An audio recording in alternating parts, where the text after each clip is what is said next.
स्वागत है आप सभी का टीचिंग गोल्स के इस लर्निंग प्लेटफॉर्म पर। उम्मीद है आप सभी की पढ़ाई अच्छी चल रही होगी, आप सभी अच्छे होंगे। तो जैसा कि मैंने आप सभी को कहा था, कल मैंने आपको रोड सेफ्टी अवेयरनेस के ऊपर एक वीडियो दी थी। आज आपको ईवीएस के एक वीडियो यहाँ पे प्रोवाइड कर रही हूँ, जिसके अंदर आज हम एक बहुत अच्छा टॉपिक यहाँ पे स्टार्टिंग से पढ़ेंगे। और आपको आज कल की तरह फिर से आपको बाइलिंगुअल कंटेंट यहाँ पे प्रोवाइड किया। थोड़ा सा मुझे परेशानी हो रही है, बट मैं आपके लिए यहाँ पे बाइलिंगुअल कंटेंट प्रोवाइड करने की पूरी कोशिश कर रही हूँ। तो आपका एनवायरमेंटल अवेयरनेस का टॉपिक नंबर 1 है, that is basics of ecology and ecosystem. ठीक है, आपका मेरी पूरी कोशिश है मेरी तरफ से कि मैं आपका अप्रैल के मिड तक पूरा सिलेबस आपका कंप्लीट करा दूं। ठीक है, और वो जो पेडागोजी वाला पार्ट है वो मैं आपका ऑलरेडी करवा ही चुकी हूँ। वो आप केवीएस की जो प्लेलिस्ट है वो हर वीडियो के डिस्क्रिप्शन में उसका लिंक मिल जाता है, तो आप जो है उसको अच्छे से देख लेना। ठीक है, तो चलिए शुरू करते हैं। इसके अंदर हम जो टॉपिक आज कवर करेंगे वो इकोलॉजी क्या होता है, इकोलॉजी को पारिस्थितिकी बोलते हैं, इकोलॉजी की डेफिनेशन है ऑल थिंग, जो कुछ सारी चीज़ें इसके अंदर इंक्लूड होती है। इकोसिस्टम की बात करेंगे, कंपोनेंट्स ऑफ इकोसिस्टम पे बात करेंगे, बायोटिक और एबायोटिक कंपोनेंट होते हैं इसके बारे में बात करेंगे, और फूड चेन को अच्छे से पढ़ेंगे। ठीक है, तो ये ऐसे टॉपिक होते हैं जो हम कहीं ना कहीं अपनी छोटी क्लासेस में पढ़ करके आए हुए हैं, बट हम कुछ भूल चुके हैं। तो आपका एग्जाम में ये टॉपिक आने वाला है, इसलिए आपके लिए काफ़ी इंपॉर्टेंट ये हो जाता है। बात करें अगर इकोलॉजी की, तो देखिए आपको यहाँ पे सबसे पहले ना समझना पड़ेगा कि इकोलॉजी क्या है और इकोसिस्टम क्या है। इसमें ना हम बहुत बारी ना कंफ्यूज हो जाते हैं। तो मैंने आपको नीचे थोड़ा सा डिफरेंशिएशन करके भी दिया है, इकोलॉजी और इकोसिस्टम के बीच में आपको डिफरेंशिएट भी करके नीचे दिया है डायग्राम के माध्यम से। बट हम स्टार्टिंग में समझेंगे आखिर इकोलॉजी क्या है और इकोसिस्टम क्या है। दोनों को अगर साथ साथ लेकर के चलेंगे तो आपको चीज़ें ईजी रहेगी। देखिए यहाँ पर है, ecology is the study of interaction between organism with their environment and other. हमारे एनवायरनमेंट के अंदर जो भी ऑर्गेनिज्म है, ठीक है, वो आपस में कैसे एक दूसरे के साथ इंटरेक्ट करते हैं, वो आपकी इकोलॉजी होती है। बेसिकली इकोलॉजी हमारा बायोलॉजी का पार्ट होता है। इसका मतलब होता है हम स्टडी करते हैं। किस चीज़ की स्टडी करते हैं कि हमारे एनवायरनमेंट में सराउंडिंग में जो भी ऑर्गेनिज्म होते हैं, फिर चाहे वो पेड़ पौधे हो, चाहे फिर वो एनिमल्स हो, चाहे फिर वो ह्यूमंस हो, वो अपने एनवायरनमेंट के साथ कैसे यहाँ पे इंटरेक्ट करते हैं, कैसे यहाँ पे एडजस्टमेंट करते हैं, कैसे यहाँ पे तालमेल बना करके चलते हैं, उसका अध्ययन करना ही क्या कहलाता है, पारिस्थितिकी कहलाता है, इकोलॉजी कहलाता है। ठीक है, और जिस एनवायरनमेंट के अंदर, जिस प्लेस के अंदर ये लोग रहते हैं और इंटरेक्ट करते हैं, वो आपका इकोसिस्टम कहलाता है। जैसे एग्जाम्पल के थ्रू समझाती हूँ। जैसे मान लीजिए कि एक तालाब है, ठीक है, एक तालाब है और तालाब के अंदर कौन कौन रहता है भाई। तालाब के अंदर बहुत सारी चीज़ें रहती हैं। आपकी जो फिश होती है, मछलियाँ होती है, रहती है, ठीक है, फ्रॉग्स भी रहते हैं, मेंढक वगैरह भी रहते हैं, और भी बहुत सारी चीज़ें तालाब के अंदर रहती होंगी। तो ये जो भी चीज़ें तालाब के अंदर रहती हैं, तो बेसिकली ये तालाब जो है, इसके अंदर जितने भी ये ऑर्गेनिज्म रहते हैं, ये आपस में तालमेल बना करके चलते हैं, आपस में इंटरेक्ट करते हुए चलते हैं, और इसका अध्ययन करना तो कहलाता है इकोलॉजी। और ये रह रहे हैं तालाब में, तो ये आपका एक तरीके से क्या है, वो आपका इकोसिस्टम है। ठीक है, तो आपके डिफरेंट टाइप के इकोसिस्टम्स होते हैं। आप टेरेस्ट्रियल इकोसिस्टम मान लीजिए, लैंड इकोसिस्टम आप मान सकते हो, वाटर इकोसिस्टम आप मान सकते हो। मतलब हर जगह डिफरेंट जो होता है कैटेगरीज होता है जिसमें ऑर्गेनिज्म रहते हैं, तो वो सारे इकोसिस्टम का पार्ट होते हैं। आई होप आपको अब क्लियर होगा। इकोलॉजी क्या है, एक साइंस की स्टडी करना होता है, defined as a science that studies both the interaction between living things and the interaction between living thing and their environment. यानी कि आपस में जो ऑर्गेनिज्म होते हैं वो कैसे इंट्रैक्ट करते हैं, और ऑर्गेनिज्म अपने एनवायरनमेंट के साथ कैसे इंट्रैक्ट करते हैं, उसका अध्ययन करना क्या कहलाता है, पारिस्थितिकी कहलाता है। ठीक है, जीव विज्ञान व भूगोल की एक ऐसी शाखा है जिसमें जीव समुदायों का उसके वातावरण के साथ पारस्परिक संबंधों का अध्ययन करते हैं। इंट्रैक्शन मतलब हम पारस्परिक एक संबंध बना करके चलते हैं। ठीक है, प्रत्येक जंतु या वनस्पति एक निश्चित वातावरण में रहता है, ये हम सभी को पता है भी। हम एक सुटेबल वातावरण के बीच में रहते हैं। हम ऐसी चीज़ों में नहीं रहते जहाँ पर हमारे लिए हमारा एनवायरनमेंट जो है अगर वो सुटेबल है तभी तो हम रह पा रहे हैं। ठीक है, फिर चाहे वो ह्यूमन बींग हो, चाहे फिर वो एनिमल्स हो, कोई भी ऑर्गेनिजम्स हो, तो सबका अपना एक निश्चित एनवायरनमेंट होता है, एक वातावरण होता है। तो उसको स्टडी करना क्या कहलाता है, इकोलॉजी कहलाता है। इकोलॉजी की बेसिक थिंग की अगर बात करें, तो ये जो टर्म है इकोलॉजी, इसको दिया गया था बाय द जर्मन बायोलॉजिस्ट एर्नस्ट हैकल ने, ठीक है, एर्नस्ट हैकल ने 1886 में ये जो शब्द है, ये जो टर्म है, इसको दिया था। ये भी आप ध्यान रख सकते हो। इकोलॉजी का मतलब होता है, ये एक 2 ग्रीक वर्ड से मिलकर बना होता है, जिसका मतलब होता है ओइकोस, और ओइकोस का मतलब होता है प्लेस टू लिव और हाउस, यानी कि ऐसी जगह जहां पर रहा जाता है। और लोगोस का मतलब हमें सभी को पता होता है, वो होता है स्टडी करना, यानी कि जहां पर लिविंग ऑर्गेनिज्म रहते हैं उसको स्टडी करना क्या कहलाता है? इकोलॉजी कहलाता है। अभी समझिए आप लोग।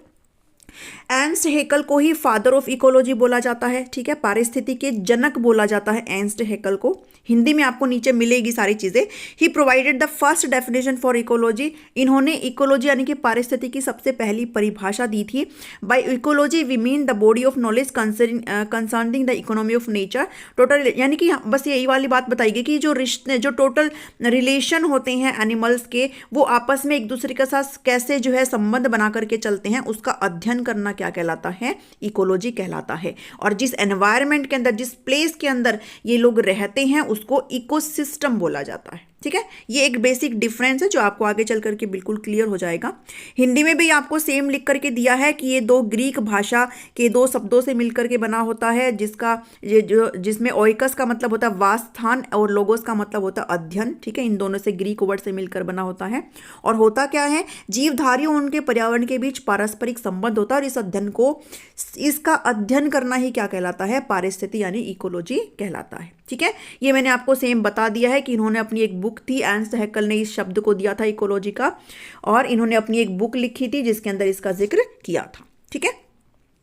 इकोसिस्टम की अगर बात करें, देखिए इकोलॉजी हो गया, इकोसिस्टम की अगर बात करें तो मैं आपको वैसे ही मोटे तौर पर बता चुकी हूँ, बट अगर इसके मेन चीज़ की बात करें तो इकोसिस्टम का जो टर्म है वो सबसे पहले 1935 में एक पब्लिकेशन में यूज़ किया गया था by the British ecologist Arthur Tansley, ठीक है। इन्होंने इसका यूज़ किया था। एर्नस्ट हैकले ने तो इकोलॉजी का यूज़ किया था। इकोसिस्टम की अगर पूछा जाए तो आप बताना आर्थर टेंसले, ठीक है। The term eco refers to, eco का क्या मतलब होता है? इसका मतलब होता है पार्ट ऑफ वर्ड, मतलब आपकी जो संसार है उसका एक हिस्सा।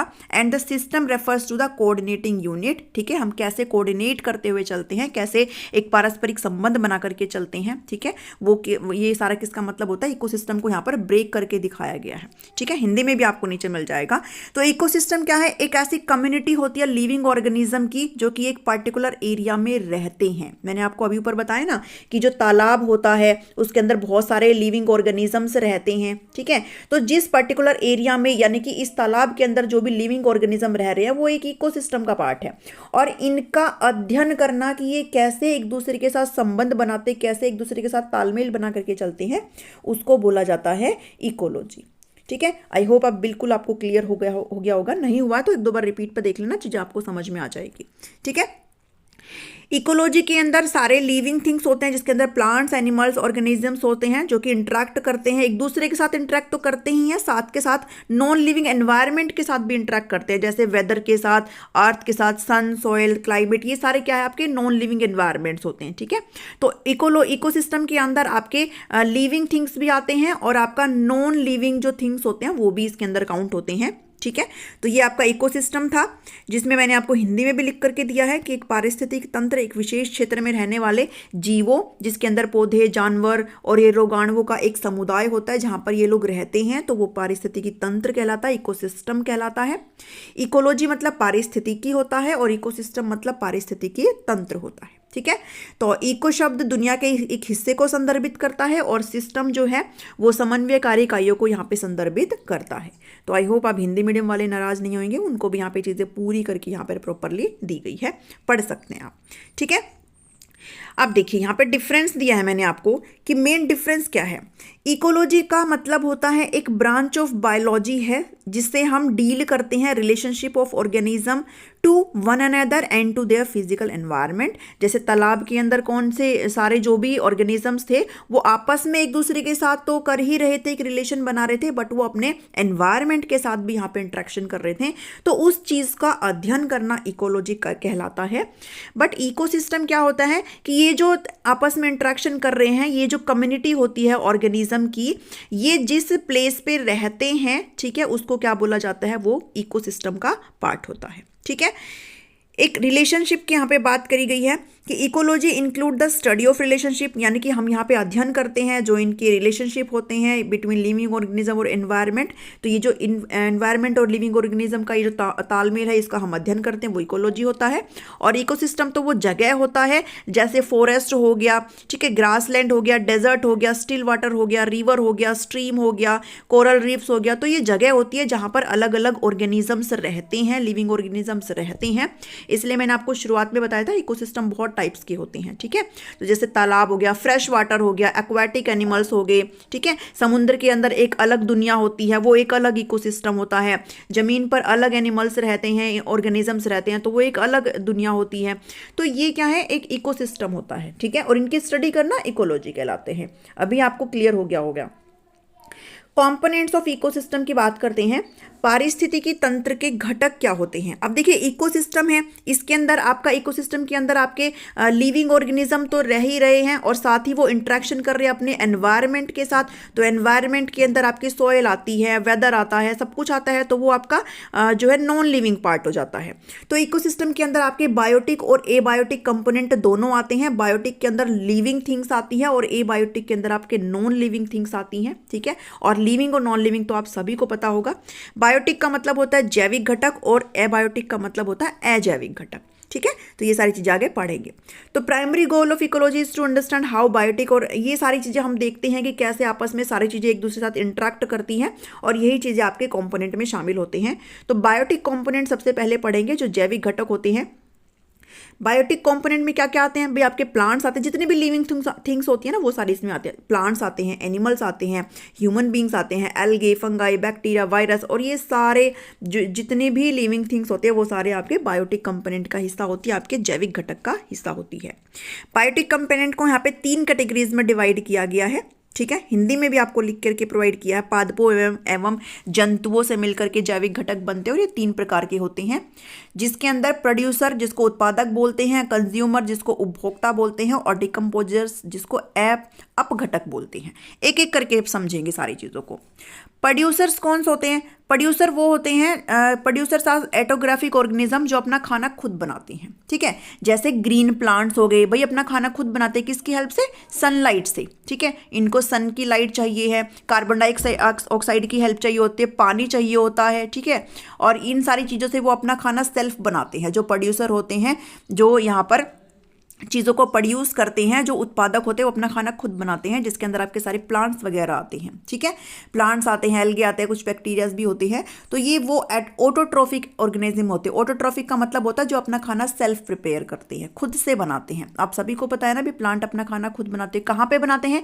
पत्तियों में बनाते हैं, ठीक है। लीव्स के अंदर बनता है, और लीव्स के अंदर किसकी हेल्प से? क्योंकि इनके पास स्टोमेटा होता है, ठीक है। ये सारी चीज़ें आपने यहाँ पे स्टोमेटा नहीं, क्रोमोजोम, क्लोरोफिल, सॉरी, ठीक है। क्लोरोफिल की हेल्प से, ये जो ग्रीन कलर का पिगमेंट होता है क्लोरोफिल की हेल्प से, ठीक है। तो ये सारी चीजें होती है। स्टोमेटा तो आपका रेस्पिरेशन वाला चीजें होती है, ठीक है।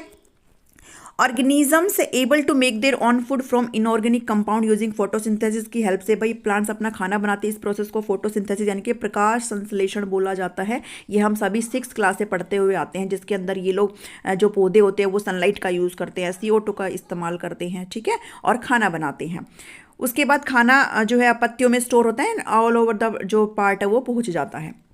इसके अंदर आपको एग्जाम्पल दिए गए हैं। Food chain start from the producer, जो फूड चेन है जिसको हम नीचे पढ़ेंगे, जो खाद्य श्रृंखला है वो आपकी प्रोड्यूसर से ही स्टार्ट होती है, ठीक है। क्योंकि अल्टीमेटली जो जितने भी ऑर्गेनिजम्स होते हैं वो हम किस पे डिपेंड होते हैं? हम लोग प्लांट पे डिपेंड होते हैं। तो हमारी जो चीज़ें हैं वो शुरू ही कहाँ से होते हैं? हमारी प्रोड्यूसर से होती है, यहाँ से होती है जो प्रोड्यूस करते हैं, ठीक है, प्लांट्स वगैरह से। सो ये हो गया। इसके अंतर्गत वे घटक आते हैं जो अपना भोजन स्वयं बनाते हैं, जैसे सभी हरे पौधे, ठीक है, जिसके अंदर उत्पादक CO2 व O2 के अनुपात को वातावरण में बनाए रखता है। ये आप सभी को पता है भाई, कार्बन डाइऑक्साइड वो लेते हैं, खाना बनाते हैं, और ऑक्सीजन को छोड़ते हैं। तो एक जो रेशियो होता है उसको यहाँ पे मेंटेन करके रखते हैं, ठीक है। इसलिए कहते हैं ज़्यादा से ज़्यादा पेड़ लगाने चाहिए, ठीक है। तो ताकि जो है अच्छी सांस हम ले सके, ऑक्सीजन हमें पर्याप्त मात्रा में यहाँ पे मिल सके। तो जो रेशियो होता है CO2 एंड ऑक्सीजन का, वो यहाँ पे मेंटेन करके रखते हैं। जब एनवायरनमेंट में ज़्यादा CO2 हो जाती है जो कि हमारे लिए हानिकारक होती है, तो उसको कौन लेता है? उसको पौधे ही तो लेते हैं, प्लांट्स ही तो लेते हैं। इसलिए ज़्यादा से ज़्यादा पेड़ लगाने चाहिए हमें, ठीक है। कंज्यूमर्स कौन होते हैं? कंज्यूमर्स हेट्रोट्रोफ्स होते हैं, मतलब कि ये वो होते हैं जो उत्पादक द्वारा बनाए गए भोज्य पदार्थों का उपयोग करते हैं, इनको हेट्रोट्रोफ्स बोला जाता है। ये ऐसे कंज्यूमर्स होते हैं, उपभोक्ता होते हैं, जो ऐसे ऑर्गेनिज्म इनके अंदर आते हैं जो डायरेक्टली और इनडायरेक्टली किस पर डिपेंड होते हैं, प्रोड्यूसर्स पे होते हैं फॉर देयर फूड। ठीक है, जैसे एग्जांपल के तौर पर आप खरगोश का एग्जांपल ले सकते हो, आप गाय भैंस बकरियों का एग्जांपल ले सकते हो, क्योंकि ये किस पे डिपेंड करते हैं, ये प्लांट्स पे डिपेंड करते हैं। और प्लांट्स कौन थे, प्रोड्यूसर थे। ठीक है, प्रोड्यूस कर रहे थे ना, तो प्रोड्यूसर पर डिपेंड करते हैं। तो ये ऐसे हेट्रोट्रोप्स होते हैं जो पौधों पर, ऑटोट्रोप्स पर डिपेंड होते हैं। ठीक है, इसलिए इनको कंज्यूमर बोला जाता है। अभी समझे आप सभी इस चीज़ से। तो इसके अंदर आपको चीज़ें डिवाइड करके दी गई है कि कंज्यूमर को यहाँ पे कुछ कैटेगरीज में डिवाइड किया गया, जिसके अंदर हर्बीवोर्स आते हैं, कार्निवोर्स आते हैं, ओमनिवोर्स आते हैं। ये सारी चीज़ें यहाँ पे आती है जो हम एक एक करके पढ़ेंगे, और ये चीज़ें आप अपनी 6th क्लास से पढ़ करके आते हैं, बस एक बार हमें अच्छे से समझना है। ठीक है, हर्बीवोर क्या कौन होते हैं, हर्बीवोर का मतलब होता है बिल्कुल शाकाहारी। ठीक है, जो बिल्कुल ही मांस मीट वगैरह से दूर रहे, तो वो हर्बीवोर होते हैं। Herbivores are those organism that rely on plant, जो केवल बस प्लांट्स पे डिपेंड करते हैं, वो हर्बीवोर्स होते हैं। जैसे मान लीजिए ये जो हिरन होते हैं, ठीक है, हिरन मतलब क्या, ये मांस नहीं खाता, बल्कि क्या खाता है, ओनली प्लांट्स के जो पत्तियां वगैरह वो खाता है। ठीक है, तो हिरन इसके अंदर आता है कि भाई ये सिर्फ प्लांट्स के ऊपर डिपेंड करते हैं।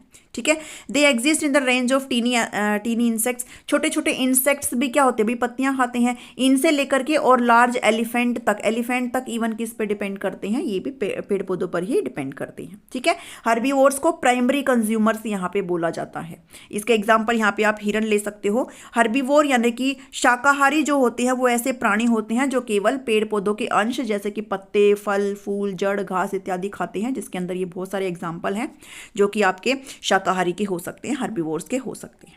ठीक है, कार्निवोर्स कौन होते हैं, कार्निवोर्स वो होते हैं जो मांस खाते हैं, जो मतलब मांसाहारी होते हैं। ठीक है, मांसाहारी इनको बोलते हैं कार्निवोर्स को, जो ईट करते हैं दूसरे ऑर्गेनिजम्स को, तो इसलिए इनको कार्निवोर्स क्या बोलते हैं, या फिर मांसाहारी बोलते हैं। जैसे शेर, चीता है ना, ये सारे क्या होते हैं, ये पेड़ पौधे नहीं बल्कि किस पे डिपेंड करते हैं, दूसरे जो एनिमल्स होते हैं उनको मार करके खाते हैं। वो ईट करते हैं मीट को, फ्लैश ऑफ अदर ऑर्गेनिज्म, ठीक है, मरे हुए प्राणियों को, इन सभी को खाते हैं। तो कार्निवोर्स क्या खाते हैं, ईट हर्बीवोर्स, मतलब जो हर्बीवोर होते हैं ना उनको खाते हैं। हर्बीवोर वो थे जो प्लांट्स को खा रहे थे, पत्तियों को खा रहे थे, बट कार्निवोर तो हर्बीवोर को ही खाते हैं जो पत्तियां खाते हैं। ठीक है, अभी समझिए इस चीज़ को। जैसे एग्जाम्पल है लॉयन है, टाइगर है, ये सारी चीज़ें हैं। हिंदी में भी आपको सारी चीज़ें यहाँ पर लिख करके दी गई है, और हिंदी में ही बोलती हूँ भाई मैं, मुझे लगता है लिखने की ज़रूरत है ही नहीं, बट फिर भी बहुत से स्टूडेंट ऐसे होते हैं कि नहीं हिंदी में भी लाओ, हिंदी में भी लाओ, थोड़ा टाइम लग जाता है, बस और कुछ नहीं है। ओमनिवोर्स वो होते हैं जो कि प्लांट और एनिमल्स दोनों को कंज्यूम करते हैं, और इसमें ह्यूमन बींग्स आते हैं। ठीक है, इसमें हम लोग आते हैं, क्योंकि हम लोग शाकाहारी भी होते हैं और हम लोग मांसाहारी भी होते हैं। हम लोग प्लांट्स पे भी डिपेंड करते हैं, और हम लोग कहीं ना कहीं एनिमल्स पे भी डिपेंड करते हैं। ठीक है, तो इसलिए हम लोग क्या है, हम लोग ओमनिवोर्स के अंदर आते हैं। ठीक है, जैसे डॉग्स हैं भाई, मांस भी खा लेता है, और आप लोग वैसे कुछ शाकाहारी देंगे तो वो भी खा लेता है। ठीक है, तो ये वो होते हैं जो पेड़ पौधे और अन्य प्राणी की मांस वगैरह खाते हैं। तो इनके अंदर कुत्ते आता है, बिल्ली आता है, सुअर आता है, और ये सारी चीज़ें इसके अंदर आती हैं, तो वो ओमनिवोर्स का हिस्सा होती है। अगर आपसे कोई पूछे ह्यूमंस किसके अंदर आते हैं, तो ह्यूमन आपने बताना है ओमनिवोर्स के अंदर आते हैं। ठीक है, पैरासाइट क्या होते हैं, पैरासाइट वो होते हैं जो अपना खाना खुद नहीं बनाते, बल्कि किसी दूसरे के शरीर के अंदर घुस करके उसका खाना खाते हैं। ठीक है, जैसे जिसके शरीर के अंदर घुस रहे हैं ना, उसको बोला जाता है होस्ट। क्या बोला जाता है, होस्ट। ठीक है, उसको होस्ट बोला जाता है, और जो घुस रहा है उसको क्या बोला जाता है, उसको पैरासाइट बोला जाता है। इसका एग्जांपल आप सिंपली ले सकते हो, जैसे सर में जू वगैरह हो जाती है ना, तो जू यहाँ पे क्या है, पैरासाइट है, और वो हमारा कहीं ना कहीं हमारा जो न्यूट्रिशन उसको सक करते हैं, और इसलिए हम उसके लिए क्या हो जाते हैं, होस्ट हो जाते हैं। ठीक है, अभी आपको आराम से क्लियरली समझ में आया होगा। यहाँ पे आपको एग्जांपल, आपको डॉग्स के ऊपर वो बहुत सारे ऐसे दिखते हैं ना, गंदे गंदे से, बहुत सारे, मुझे उनका नाम याद नहीं आ रहा है। एक एग्जांपल है टेपवॉर्म, भी इसका एग्जांपल है। ठीक है, जो कि इन्फेक्ट करता है बॉडी ऑफ ह्यूमंस, और उनका जो डाइजेस्टेड खाना है उसको यहाँ पे ये खाता है। ठीक है, तो टेपवॉर्म इसका एक अच्छा एग्जाम्पल यहाँ पे हो सकता है। ठीक है, तो ये वो होते हैं जो कि दूसरे शरीर में घुस करके, एक होस्ट के शरीर में घुस करके उसका खाना खाते हैं, खुद से कुछ नहीं करते हैं, तो वो पैरासाइट होते हैं। ठीक है, उसके बाद डिकम्पोजर्स आते हैं, बहुत इंपॉर्टेंट होते हैं डिकम्पोजर्स हमारे नेचर के लिए, बिकॉज डिकम्पोजर्स कौन होते हैं, ये ऐसे ऑर्गेनिज्म होते हैं जो डेड ऑर्गेनिक मटेरियल को यहाँ पे ब्रेक डाउन करते हैं। उनको देखिए, अगर कोई बॉडी यहाँ पर जैसे मान लीजिए कोई पेड़ पौधे हैं, ठीक है, अगर वो सड़ जाते हैं, वो तो धीरे धीरे आपने देखा होगा ना, वो खाद का रूप ले लेते हैं। जो भी गली सड़ी पत्तियां होती है वो खाद का रूप ले लेती है। जो भी कीड़ा मकोड़े मर जाते हैं, जो भी एनिमल्स मर जाते हैं, तो वो डिकम्पोज हो जाते हैं। उनको डिकम्पोजर्स क्या करते हैं, डिकम्पोज करते हैं, ठीक है। जैसे फंगी वगैरह ये सभी उनको डिकम्पोज करते हैं। तो डिकम्पोजर अगर ना हो तो ये तो एज इट इज पड़े ही रह जाएंगे और हमारा जो न्यूट्रिएंट है सोइल का वो कहीं ना कहीं गायब हो जाएगा। तो जो डिकम्पोजर्स होते हैं वो इनको ब्रेक डाउन करके और हमारा जो सोइल है उसके न्यूट्रिएंट्स को यहाँ पर के बरकरार रखते हैं, ठीक है। तो ये इसका एग्जाम्पल होते हैं। जैसे आपने देखा होगा ना कि किसान लोग जो होते हैं वो अपने खेतों में किसको, केंचुओं को छोड़ते हैं, ठीक है। केंचुए क्या करते हैं, बहुत अच्छा काम करते हैं केंचुए, ठीक है। तो केंचुओं को छोड़ते हैं और बहुत सारे माइक्रो ऑर्गेनिजम्स होते हैं जो इन चीज़ों को बनाए रखते हैं, हमारे जो सोइल की फर्टिलिटी है उसको मेंटेन करके रखते हैं, ठीक है। तो वो डिकम्पोजर्स यहाँ पे होते हैं। अपघटक बोलते हैं डिकम्पोजर्स को, क्या बोलते हैं, अपघटक। इसके अंतर्गत जीवाणु तथा कवक आते हैं जो सभी प्रकार के उपभोक्ताओं एवं उत्पादकों को अपघटित करके वायुमंडल में अकार्बनिक तत्वों के रूप में विसर्जित कर देते हैं, ठीक है। ये भौतिक वातावरण में मिल जाते हैं और आपको बिल्कुल मतलब एक अच्छी चीज़ यहाँ पर करके देते हैं, ठीक है। एबायोटिक, अब बायोटिक कंपोनेंट आपके हो गए हैं सारे। अब आते हैं एबायोटिक कंपोनेंट जो कि नॉन लिविंग होते हैं, ठीक है। इसके अंदर क्या क्या चीज़ें आती हैं, non living things present in environment, वो आपको एबायोटिक हो, जैसे एयर हो गया, वाटर हो गया, सॉइल, ह्यूमिडिटी, टेम्परेचर एक्सेट्रा। तो आपके इकोसिस्टम के अंदर दोनों ही चीज़ें आती हैं। आपका जो पारिस्थितिकी तंत्र होता है उसके अंदर आपके जैविक और अजैविक घटक दोनों ही शामिल होते हैं, ठीक है। नेक्स्ट चलते हैं, यहाँ पर आपको है सारी चीज़ें की टेम्परेचर है, वाटर है, लाइट, सॉइल एंड एवरीथिंग, यहाँ पे एबायोटिक कंपोनेंट आता है।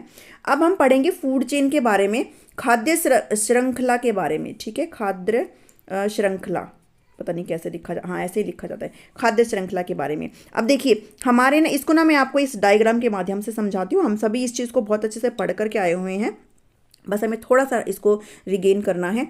फूड चेन का मतलब क्या होता है, हमारा जो एनवायरनमेंट है उसके अंदर जितने भी चीज़ें होती हैं वो एक दूसरे को ना ऐसे मतलब एनर्जी का ट्रांसफ़र यहाँ पे चलता रहता है, ठीक है। फूड चेन को पहले हम समझेंगे यहाँ पे होती क्या है। फूड चेन का मतलब होता है एनर्जी जो है इकोसिस्टम से वो पास थ्रू होती है। कैसे पास थ्रू होती है, यहाँ पर एक ऑर्गेनिज्म जो है वो दूसरे ऑर्गेनिज्म को ईट करता है और जो एनर्जी है वो यहाँ पे लॉस्ट भी होती है और थोड़ी बहुत एनर्जी क्या होती है कंज्यूमर के अंदर यहाँ पे पास, यानी कि जो खा रहा है उसके अंदर यहाँ पे पास होती है। जैसे प्लांट्स है, प्लांट्स के ऊपर यहाँ पर बहुत सारी चीज़ें बेस होती हैं, जैसे खरगोश वगैरह है, डियर वगैरह है, ठीक है। अब डियर को कौन खाता है, डियर को भाई लॉयंस वगैरह खाते हैं, ठीक है। और जब लॉयन वगैरह मर जाते हैं तो इनको डिकम्पोज करने का काम कौन करते हैं, जो डिकम्पोजर्स होते हैं, और वो वापस से इस चीज़ को किस में मिला देते हैं, मिट्टी में मिला देते हैं, सॉइल में। और सॉइल में कौन उगता है, वो प्लांट उगते हैं। तो ये एक ऐसी श्रृंखला है जो आपकी कंटिन्यू चलती रहती है और यही आपका फूड चेन का हिस्सा है, ठीक है। इसके अंदर आपको देखो ये दी गई है कि food chain shows the transfer of energy with in an ecosystem, कि एक इकोसिस्टम जिसके अंदर लिविंग थिंग और नॉन लिविंग थिंग सब कुछ इंक्लूड होता है, उसके अंदर एनर्जी का ट्रांसफर ही आपका फूड चेन होता है, ठीक है। एनर्जी ट्रांसफर्ड होती है बिटवीन ऑर्गेनिज्म, जब एक ऑर्गेनिज्म दूसरे ऑर्गेनिज्म को खाता है। जैसे ये प्लांट है, ठीक है, इस प्लांट को कौन, ग्रास होपर है, ये खाएगा। ग्रास होपर को कहीं ना कहीं रैट है वो यहाँ पे खत्म करते हैं। उसके बाद ये बिल्ली है या फिर क्या है, ये अब चूहे को यहाँ पे खत्म करता है। और ये बिल्ली को यहाँ पर ये जो बर्ड है, ये ईगल है आई थिंक, और ये जो है इसका शिकार करता है। और जब ये यहाँ पर चीज़ें यहाँ पे कहीं ना कहीं जब ये डेड हो जाएगा तो इसको डिकम्पोज करने का काम यहाँ पर फंगी करता है, फंगस करता है, ठीक है। और जब फंगस है इस चीज़ को डिकम्पोज करके सॉइल का जो फर्टिलिटी है वो मेंटेन करता है। और सॉइल के अंदर कौन उगते हैं, आपकी वापस से आपका जो प्रोड्यूसर होते हैं, जो प्लांट होते हैं वो उगते हैं। तो ये चेन है एक लगातार चलने वाली, जो चलती रहती है, जो हमारा इकोसिस्टम है उसका बैलेंस यहाँ पे बनाए रखती है। इसी चीज़ को यहाँ पर बताया गया है कि पहली लिंक क्या है, यहाँ पे प्रोड्यूसर है। सबसे पहली लिंक आपकी प्रोड्यूसर है। मैंने आपको ऊपर भी आपको एक लाइन आई थी कि जो आपकी जो फूड चेन है उसकी सबसे पहली जो चेन है वो क्या होता है, वो प्रोड्यूसर होते हैं, जो प्लांट्स होते हैं, ठीक है।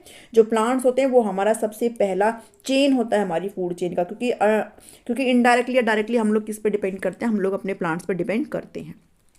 तो वो एनर्जी के थ्रू अपना खुद का खाना बनाते हैं, फोटोसिंथेसिस करते हैं। ठीक है, ये पहला हिस्सा हो गया प्लांट का। दूसरा है कंज्यूमर्स आते हैं, जो कि किस पे डिपेंड करते हैं, ये प्लांट्स के ऊपर डिपेंड करते हैं। जैसे रैबिट हो गया, इंसेक्ट हो गया, ये किसको खाते हैं, ये जो प्रोड्यूसर है उनको खाते हैं। और ये जो कंज्यूमर है इनको यहाँ पे प्राइमरी कंज्यूमर बोला जाता है। हर्बीवोर्स भी होते हैं, भाई पत्तियां खाते हैं तो हर्बीवोर्स भी होते हैं, और इनको कंज्यूमर भी बोला जाता है। ठीक है, क्योंकि ये कंज्यूम कर रहे हैं, उपभोक्ता इनको बोलते हैं। ठीक है, ये सारी चीज़ आपने ध्यान रखनी है। सेकेंड स्टेप हो गया। उसके बाद आते हैं जो कार्निवोर्स होते हैं, जो मांस वगैरह खाते हैं, वो स्टेप आएगा यहाँ पे। जैसे ऊपर मैंने आपको ये बताया कि भाई ठीक है, इन्होंने ये तो था प्रोड्यूसर को किसने खाया, इन्होंने खाया। उसके बाद ये खा रहे हैं इसको, हर्बीवोर्स को, प्रोड्यूसर हर्बीवोर्स को। उसके बाद आते हैं ये जो ओमनिवोर्स है, जो मांस खाते हैं, वो इसको खाएंगे, वही नीचे लिख करके आपको दिया गया है। ठीक है, ये इसको खाएंगे। उसके बाद जो लास्ट स्टेप आता है, लास्ट स्टेप जो चेन का है, वो है डिकम्पोजर्स, यानी कि फंगस, जो कि क्या करते हैं, किसी भी ऑर्गेनिज्म के रिमेन्स को यहाँ पर डिकम्पोज करते हैं और सोयल की फर्टिलिटी को यहाँ पे मेंटेन करके रखते हैं, ताकि और प्लांट्स क्या हो सके, अच्छे से ग्रो कर सके। ठीक है, तो ये थी आपकी फूड चेन और ये था आज का टॉपिक। ज़्यादा चीज़ों को यहाँ पर थोड़ा सा ऐसे घोच पोच नहीं करेंगे, थोड़ा इजी लेवल में ही करके चलेंगे, इसलिए ज़्यादा टॉपिक्स मैं इंक्लूड नहीं कर रही हूँ। धीरे धीरे समझेंगे फिर चलेंगे। आज हमने पढ़ा है इकोलॉजी को, इकोसिस्टम को। आई होप आपको समझ में आया होगा। इकोलॉजी तो ब्रांच होती है साइंस की, बायोलॉजी की, कि जब हम स्टडी करते हैं जितने भी ऑर्गेनिज्म है वो अब खुद के साथ और अपने एनवायरनमेंट के साथ कैसे यहाँ पे इंटरेक्ट करते हुए चलते हैं, इसका अध्ययन करना कहलाता है इकोलॉजी, पारिस्थितिकी। और जिस पर्टिकुलर एनवायरनमेंट में, जिस पर्टिकुलर प्लेस में ये सारी चीज़ें रहती हैं, उसको बोला जाता है इकोसिस्टम। ठीक है, ये सारी चीज़ें यहाँ पे। अगर वीडियो पसंद आई है, इन्फॉर्मेटिव लगी है, आपको लग रहा है आपकी हेल्प हो रही है, तो भाई लाइक करना मत भूलना, इस चीज़ को शेयर कर देना सभी के साथ। आपने पिछली वीडियो को बहुत प्यार दिया, बहुत बहुत थैंक यू उसके लिए। और सब्सक्राइब करना मत भूलिएगा, सब्सक्राइब करना बिल्कुल फ्री होता है। ठीक है, तो चलिए मिलती हूँ नेक्स्ट वीडियो में। Thank you, thanks for watching me.